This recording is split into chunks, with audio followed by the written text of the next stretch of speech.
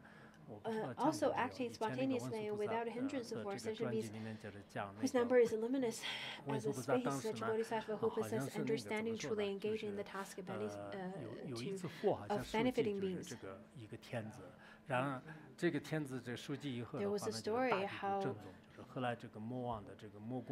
Mara's palace was shaking, and he then came to human realm and realized the Buddha made a prediction of a group of people who would then attain Buddhahood. he then told the Buddha, saying that I would rejoice you if you were to make the aspiration of becoming arhat or attaining arhathood. But if you were to then make the aspiration to, or make the prediction for this group of bodhisattvas who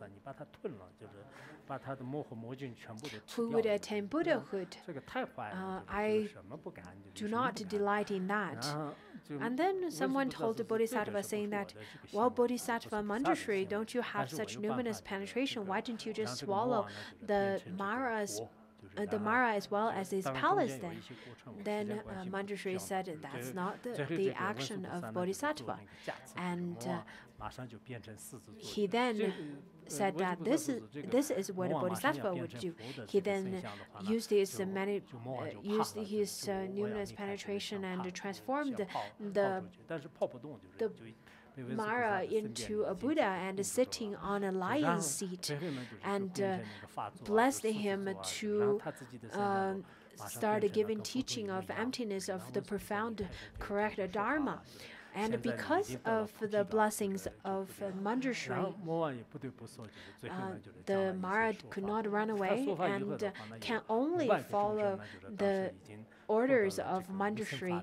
And because of the teaching of Mara, 500 bodhisattvas attained the state of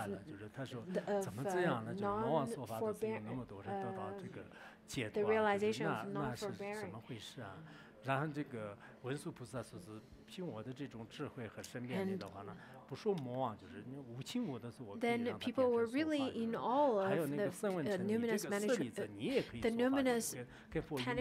of Manjushri, and they asked him, "Wow, how did you do that?" Manjushri said that not only him I can bless, not only that I can bless the Mara to give the correct teaching and manifest into a Buddha, I can in fact then bless the insentient object to give the teaching of the Dharma. And not only the insentient, I can even bless Shariputra, who is an Arhat, to give the teaching of Mahayana teaching and become a Buddha. And then he did so. Shariputra, as much as he wanted to then run away, he couldn't. So he, through Manjushri's luminous penetration, Shariputra and Mara is sitting on the lion's seat, manifesting in the Buddha's form and talking towards each other. And then 800 people, on hearing the conversation between the Mara and Shariputra, attained liberation. So through the blessings of Manjushri, the Mara liberated many sentient beings, and an Arhat, Shariputra, also liberated many sentient beings. Those are all through the numinous powers of Manjushri. So bodhisattvas, they have many different forms, many different transformations or manifestations. Therefore, they can then use all these kind of various forms in order to benefit sentient beings. Therefore, we should not point fingers at anyone, at anything.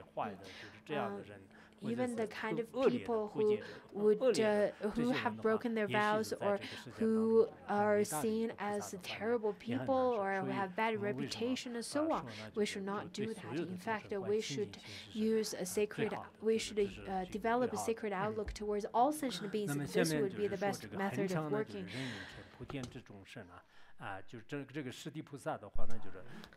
So, always acting spontaneously without hindrances for sentient beings whose number is limitless as space, such bodhisattva who possess understanding truly engage in the task of benefiting sentient beings.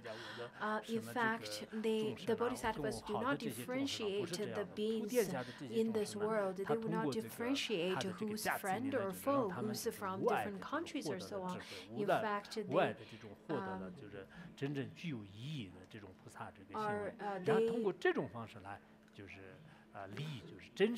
would benefit sentient beings